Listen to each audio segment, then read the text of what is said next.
पिछला जो वीडियो था उसमें हम लोगों ने डिस्कस किया था कि लैंड यूज का क्या पैटर्न है इंडिया में, ठीक है। कहाँ पे किस चीज़ में हम कितना, हमारा जो लैंड है कितना यूज हो रहा है, कहाँ ज़्यादा हो रहा है, कहाँ कम हो रहा है, कहाँ घट रहा है, कहाँ बढ़ रहा है, ये सारा चीज़ हमने एक पाई चार्ट के माध्यम से समझा था। सारी बातों को ध्यान में रखना है। अब ये जो नेक्स्ट टॉपिक है हमारा वो है land degradation and conservation measures. तो सबसे पहले स्टूडेंट, लैंड हमारे लिए कितना इम्पोर्टेंट है कि अगर एक चीज अगर हटा दे, लैंड अगर नहीं होता तो यहाँ पे कुछ भी नहीं होता। तो इस तरह से हम ये समझ सकते हैं कि लैंड हमारे लिए कितना महत्वपूर्ण है। और लैंड, ये हमारा जो लैंड है वो हमें हमारे पूर्वजों के द्वारा मिला, हमारे पास्ट जनरेशन ने हमें दिया है, हमारे साथ शेयर किया है पास्ट जनरेशन ने। और वही चीज हमको करना है फ्यूचर जनरेशन के लिए, क्योंकि जो चीज हमने प्राप्त किया है जिस रूप में, ये उसी रूप में हमको ट्रांसफर करना है। लेकिन अभी क्या दिक्कत है कि हम इतने लालच में, अपने लालच में इतना लालची हो गए कि इतना ग्रीडी हो गए कि हम उस लैंड रिसोर्स को डिग्रेड करते जा रहे हैं। जिस लैंड से हमारे जीवन का 95% बेसिक नीड्स पूरा होता है, फूड के रूप में, शेल्टर के रूप में, क्लॉथ के रूप में, उसे ही हम डिग्रेड कर रहे हैं। तो अगर हमारा लाइफ तो दिक्कत तो हो ही जाएगा, जिस तरह से पॉपुलेशन बढ़ रहा है तो लैंड तो वैसे बहुत सारा दबाव है। और अगर उसे हम डिग्रेड कर देंगे फिर हम अपने नेसेसिटी को कहाँ से पूरा करेंगे और हमारा आने वाला जनरेशन को क्या मिलेगा। तो ये बहुत सीरियस मैटर है। लैंड को किस तरह से हम बचाएं, किस वजह से हमारा लैंड डिग्रेड हो रहा है, इस वीडियो में हम उसके बारे में बेसिकली जानने वाले हैं कि हमारा जो लैंड डिग्रेड हो रहा है उसके पीछे क्या रीजन है और उसको हम किस तरह से डिग्रेड होने से बचा सकते हैं, ठीक है। तो 95% our basic needs for food, shelter, clothing are obtained from land. Human activity brought about degradation of land. मनुष्य की एक्टिविटी ने धरती को, लैंड को डिग्रेड कर दिया। At present, about 130 million hectares, अभी वर्तमान में भारत में से 130 मिलियन हेक्टेयर जमीन जो है डिग्रेड है। क्या है यह डिग्रेड? क्या होता है, यानी कि उसका सॉइल का जो फर्टिलिटी है वो खत्म हो रहा है। सॉइल का जो टॉप लेयर है, जो सबसे फर्टाइल होता है, वो किसी वजह से एक जगह से दूसरे जगह, चाहे वो हवा के माध्यम से हो, पानी के माध्यम से हो, एक जगह से दूसरे जगह चल रहा है, वो बेकार हो रहा है। या हमारा जो सॉइल है वो एल्कलाइन हो गया है, सैलाइन हो गया है, जिसके वजह से वहाँ पे कल्टीवेशन पॉसिबल नहीं है। तो ये डिग्रेडेशन है। इस तरह से डिग्रेड हो जाता है, यानी कि उसकी फर्टिलिटी, उसका खत्म, सारा चीज वो खत्म हो गया, बेकार। तो इसको डिग्रेड होने से बचाना है तो सबसे पहले जानते हैं कि डिग्रेड होने के कारण क्या क्या है। सबसे पहला कारण है डिफॉरेस्टेशन। हम लोग बहुत पहले से जानते हैं कि पेड़ पौधा बहुत जरूरी होता है हमारे लिए, क्योंकि ये सॉइल को होल्ड करके रखता है, बारिश में पानी के साथ इसको बहने नहीं देता है। अगर पेड़ नहीं रहेगा तो वो इजीली एक कहीं से कहीं बह के चले जाएंगे, कटाव हो जाएगा, वो ऊपर वाला लेयर सब आ जाएगा, तो नीचे रॉक होगा, बालू होगा, जहाँ पे खेती पॉसिबल नहीं होगा। तो डिफॉरेस्टेशन एक बहुत बड़ा कारण है लैंड को डिग्रेड होने का। ओवरग्रेजिंग, किसी भी जगह पे अगर हम जानवर को बहुत ज्यादा चराते रहते हैं, ओवरग्रेजिंग कराते रहते हैं, तो वो धीरे धीरे वो जगह क्या होगा, रेगिस्तान में बदल जाएगा। कैसे कि जानवर जो है, जो पशु चरते हैं, तो वो रूट समेत घास को उखाड़ लेते हैं। क्यों? घास अगर रहता है तो वो जमीन मिट्टी को पकड़े रहता है, और उस घास को अगर उखाड़ लिया रूट समेत तो क्या होगा, वहां का जो सॉइल है वो लूज हो जाएगा। जानवर के खुर से भी वो जो कण है मिट्टी का वो बहुत टूट के बारीक हो जाएगा। थोड़ी सी हवा चलेगी, आंधी चलेगी या बारिश होगा, वो बह के एक जगह से दूसरे जगह चला जाएगा, कहीं और चला जाएगा। तो ओवरग्रेजिंग भी एक कारण है लैंड डिग्रेडेशन का। रेगिस्तान जो है ना राजस्थान में, वहाँ पे हमेशा रेगिस्तान नहीं था, वो ओवर ग्लेजिंग की वजह से वो बना है। माइनिंग भी एक कारण है। माइनिंग समझ रहे हैं ना, जो धरती के अंदर से जो मिनरल्स वगैरह निकालते हैं खुदाई करके। मिनरल्स निकालना तो अच्छी बात है, निकाल के लेकिन क्या करते हैं कि वो जो गड्ढा खुला हुआ उसको ऐसे छोड़ देते हैं। उससे क्या होता है कि आसपास का जो एरिया है वहाँ पे डस्ट वगैरह बहुत ज़्यादा होने के कारण वो उस जगह का लैंड डिग्रेड हो जाता है। गाड़ी वगैरह ज़्यादा उस जगह से ट्रांसपोर्टेशन होने के कारण वहाँ भी डिग्रेडेशन हो जाता है, लैंडस्लाइड हो जाता है, क्योंकि बहुत बड़ा गड्ढा होता है, उसको छोड़ देते हैं ऐसे खुले, तो साइड से मिट्टी भी साइड का भी वहाँ पे गिर जाता है, उसके अंदर पानी के साथ बह के फ्लो के साथ वहाँ चला जाता है गड्ढा में, तो जिससे कि माइनिंग की वजह से भी डिग्रेडेशन होता है।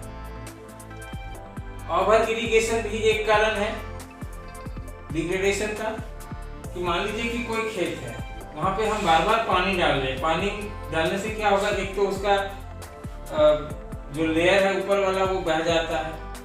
अगर नहीं भी बहे पानी, अगर ज़्यादा समय तक अगर एक जगह जमा रहेगा तो क्या होगा कि वो एल्कलाइन हो जाएगा, सलाइन हो जाएगा। वहाँ पानी में जो साल्ट वगैरह होता है वो अर्थ खेत के जो लेयर ऊपर में वो जम जाएगा, जिससे क्या होगा कि वो साल्टी हो जाएगा, सलाइन हो जाएगा, अल्कलाइन हो जाएगा, जिसके वजह से वहाँ एग्रीकल्चर पॉसिबल नहीं होगा। तो ओवर इरिगेशन मतलब पानी उतना ही देना चाहिए जितना जरूरत है। यहाँ हमारे यहाँ जो ट्रेंड है कि वैसे पानी बहुत ज़्यादा होने के कारण ऐसे ही छोड़ देते हैं खेतों में पूरा बहने के लिए, जिससे क्या होता है कि लैंड डिग्रेड होना शुरू हो जाता है।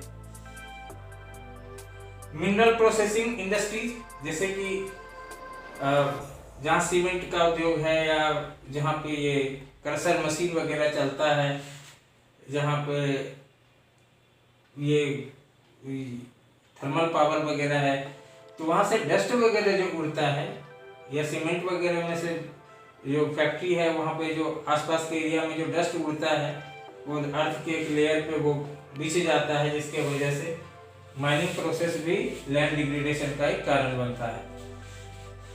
तो ये हो गया काउज, क्या कारण है लैंड डिग्रेड होने का।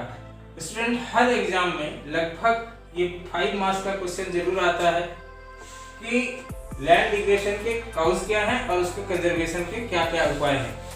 ये आप इसको एकदम गांठ बांध लो, ये क्वेश्चन आता ही आता है, इसलिए इसको ध्यान से समझना और ये पॉइंट्स वगैरह को याद रखना, आपका आंसर वैसे भी लिखा जाएगा।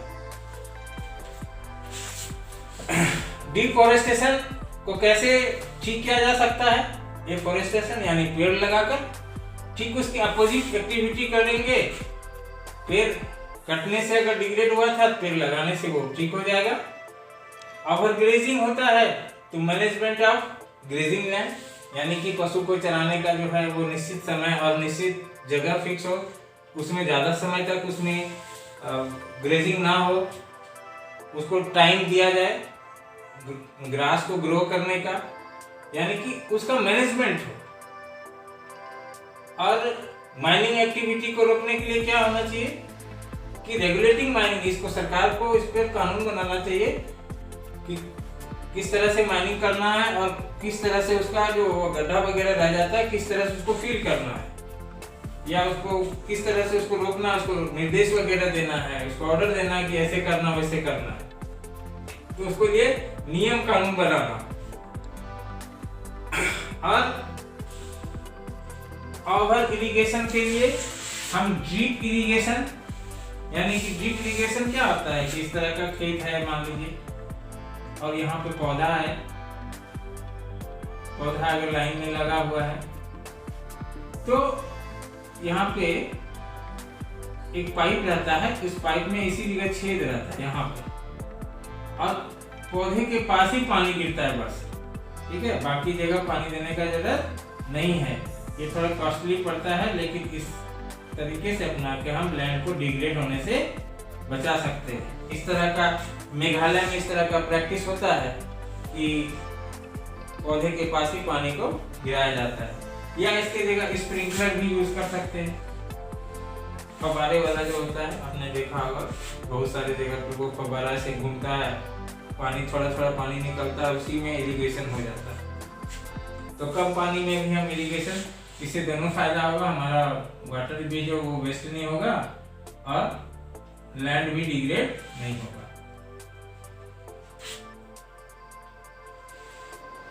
और ये जैसे कि शेल्टर बेल्ट का निर्माण करके भी हम सॉइल को डिग्रेड होने से बचा सकते हैं। जैसे कि मान लीजिए कि ये कोई फील्ड है, फार्म है, इसके चारों ओर अगर हम प्लांट लगा देते हैं, इस तरह से चारों ओर प्लांट रहता है अगर, तो ये हवा के स्पीड को कम कर देता है और यहाँ पर जो अगर सॉइल है तो इसको वो उड़ा के नहीं ले जा सकेगा।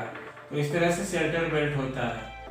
कई तरीके होते हैं, कभी कभी खेत में होता है, एक लाइन है, इसमें फसल लगा है, तो यहाँ पे प्लांट दूसरे तरह का प्लांट लगा देता है जिससे कि हवा के स्पीड को जो रोक सके। तो कई तरह के शेल्टर बेल्ट बनाए जाते हैं ताकि कि सॉइल को या क्रॉप को नुकसान नहीं हो। तो बहुत सारे हैं, रेगिस्तान का एरिया नहीं बढ़े उसके लिए उसके किनारे में भी पेड़ लगाया जाता है, शेल्टर बेल्ट लगाया जाता है। रेगिस्तान में जैसे बालू उड़ के अगर दूसरे और फैलते जाएगा तो रेगिस्तान का एरिया बढ़ जाएगा। तो रेगिस्तान के एरिया को कम करने के लिए उसके बाउंड्री पर भी पेड़ लगा दिया जाता है ताकि हवा के स्पीड को कम कर सके पेड़ पौधा। ग्रोइंग थ्रोनी बुशेस, रेगिस्तान में अगर थ्रोनी बुशेस लगा दिया जाए तो उसका जो जड़ होता है, रूट होता है, काफी जब्बेदार होता है जिससे कि वो सॉइल को या बालू को ही होल्ड करके रखता है, उड़ने नहीं देता है।